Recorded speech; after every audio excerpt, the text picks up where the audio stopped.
Uyu munsi tugiye kurebera hamwe amakosa 25 y'umwuga ashobora gutuma umwarimu akurwaho ku kazi akagatakaza. Nibyo wabyumvise neza. Hano uri ni kuri Gadgets Zone TV. Tutabatindiye rero reka dutangirane n'ikosa rya mbere. Gusiba ku kazi iminsi 5 ikurikiranye, 5 consecutive days, udafite impamvu yumvikana. Iryo ni ikosa. Kabiri, gukora inyandiko z'uburiganya cyangwa se bizwi nka forgery. Gatatu, guhindura dosiye y'umwuga wawe cyangwa se y'undi mu buryo butemewe. Kugira ngo hahindurwe dosiye hari uburyo bwemewe bwo guhindura dosiye. Iyo uramutse ugaragayeho ikintu cyo guhindura dosiye mu buryo butemewe, iryo kosa naryo ryagukura mu mwuga w'ubwarimu. Kane, gukora uburiganya mu gutoranya abakozi cyangwa se bizwi nka recruitment fraud. Iyo hari kubaho recruitment y'abakozi runaka, buri kigo kiba kigomba kubikora binyuze mu mucyo cyangwa se transparent. Iyo haramutse hagaragaye rero icyo bita recruitment fraud cyangwa se gutoranya abakozi harimo uburiganya, ibyo ngibyo naryo ni ikosa rishobora gutuma utakaza akazi kawe. Gatanu, gukora ihohoterwa rishingiye ku gitsina ku mwana cyangwa se ku mwarimu.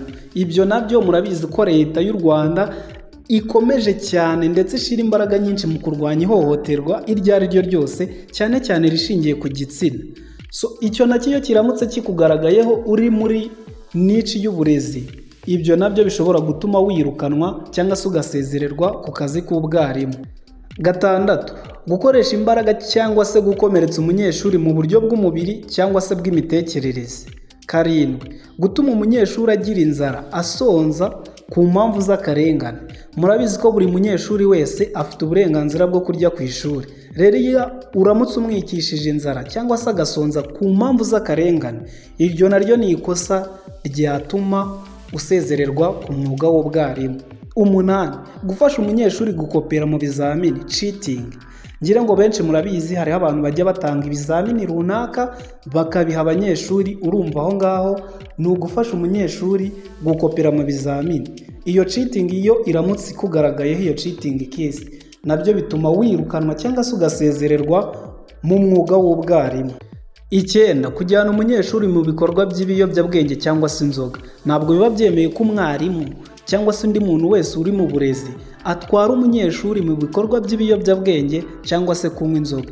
Iyo case iramutse ikugaragayeho yo guha abanyeshuri cyangwa se kujyana abanyeshuri cyangwa se abantu muri hamwe mu burezi kunywa ibiyobyabwenge, ibyo ngibyo iyo case nayo yakwirukanisha ku kazi. Ndavuga umunyeshuri, ubwo umwarimu aramutse atwaye umunyeshuri kunywa ibiyobyabwenge, uwo mwarimu yirukanwa ku kazi. 10, guhimba cyangwa se guhindura amanota y'abanyeshuri mu buryo budakurikije amahame. Ibyo nabyo byirukanisha umwarimu ku kazi. 11, kunanirwa gukurikiza amabwiriza y'igihugu mu myigishirize no mu bizamini. Ngira ngo murabizi nk'ubu munsi ya 2015 hari hariho gahunda yo bita KBC. Iyo gahunda yasimbuwe n'iyo bita CBC. Ubu ngubu hakoreshwa CBC. Nko mu mabwiriza y'igihugu rero murabyumva, ubu ngubu ni ugukurikiza CBC. Ubwo rero uramutse ugaragaje mu kazi kawe ko ugikoresha ya KBC, iyo case nayo ishobora gutuma usezererwa mu mwuga w'ubwarimu. 12, kwiba umutungo w'ishuri cyangwa se kuwukoresha nabi. 13, kwishyuza ababyeyi amafaranga atarayemewe n'inzego z'uburezi. Murabizi ko amafaranga yose yishurwa n'ababyeyi, ayo mafaranga bagomba kuba yemewe kandi azwi n'inzego z'uburezi. Iyo rero uramutse ugaragayeho case yo kwishyuza ababyeyi amafaranga uyitirira ko ari ay'ikigo kandi ayo mafaranga atazwi n'inzego z'ubuyobozi, iyo case nayo ituma usezererwa mu mwuga w'ubwarimu. 14, gutakaza cyangwa kwangiza ibikoresho by'ishuri bifite agaciro ka 500,000 by'amafaranga y'u Rwanda cyangwa se birenze. Iyo case ishobora gutuma ugira iki? Usezererwa ku kazi cyangwa se ku mwuga w'ubwarimu. Ushobora kwangiza ibikoresho ariko si na ngombwa. Ni gute umwarimu yangiza ibikoresho?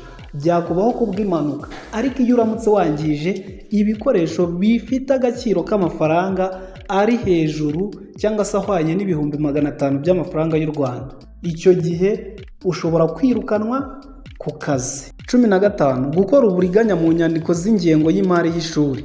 Murabizi ko buri kigo cy'ishuri kiba gifite ingengo y'imari. Iyo uramutse rero ugaragayeho ko ugira uburiganya mu kwandika ingengo y'imari y'ishuri, aho ngaho nabyo uhita usezererwa mu kazi. 16. Gushyigikira ingengabitekerezo ya jenoside cyangwa se ivangura iryo ari ryo ryose. Ibyo nabyo murabizi ntabwo twabitindaho. 17. Gutera ubwoba, gusebanya cyangwa se guteza umwuka mubi mu muryango w'ishuri cyangwa se mu kigo. Iyo nayo ni impamvu cyangwa se ikosa rishobora gutuma usezererwa mu mwuga w'ubwarimu. 18. Kwiyunga cyangwa se kujya mu miryango igamije guhungabanya ibikorwa by'ishuri. 19.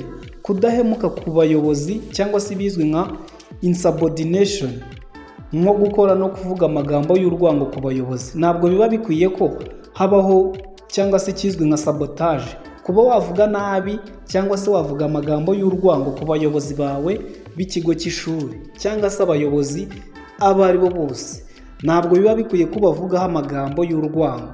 Iyo biramutse bikugaragayeho, icyo gihe ushobora guhita utakaza akazi kawe mu mwuga w'ubwarimu. 20. Gushyira hanze ibanga ry'akazi cyangwa se amakuru y'ibanga y'ishuri. Buri kigo cy'ishuri ndetse na buri kazi haba hari amabanga yabo. Ntabwo uba ukwiye rero gufata amabanga yo ku kazi ngo uyasangize abandi bantu batari muri ako kazi, cyangwa se amabanga y'ishuri ngo wirwe uyasangiza hanze.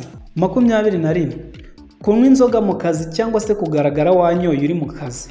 Ntabwo bikwiye ko umuntu w'umurezi cyangwa se w'umwarimu ajya muri class ajya kwigisha abana ngo abigisha ati ibi n'ibi ni bibi bigaragara ko yanyoye. Ntabwo bikwiye ko waba uri umwarimu ngo ujye mu kazi wanyoye inzoga ndetse binakugaragaraho. Ibyo bintu ntabwo bikwiye, ntabwo bikwiriye umurezi w'u Rwanda. Iyo biramutse bikugaragayeho, urabyumva neza ko ugomba gutakaza ako kazi. 22. Kureka inshingano z'umwuga mu buryo bukabije cyangwa se bizwi nka gross negligence cyangwa se kwirengagiza inshingano zawe ku rwego rukabije. Iyo uramutse wirengagiza inshingano zawe ku rwego rukabije, icyo kintu gishobora gutuma utakaza akazi kawe. 23. Guhabwa cyangwa se gukorerwa urubanza rukuvana ku kazi mu gihe wagize ibyaha byihanangirije. Birumvikana neza, buri mwarimu hari abantu bajya bagaragaraho ibyaha runaka. Iyo icyo cyaha kikugaragayeho, hakabaho kukugira inama, bakageraho kukwihanangiriza, nabwo ugakomeza winangiye ntuhinduke cyangwa se ngo wumve ibyo bakubwira. Icyo gihe hashobora gukorwa inyandiko. Iyo nyandiko iyo bayikoze bagaragaza ko bakwihanangirije bikanga, iyo nyandiko bashobora kuyikoresha bakayitanga, ukaba wakurwa mu kazi kuko biba bigaragara ko udashoboye kumvira abandi. 24. Kuba wafunzwe igihe kirekire.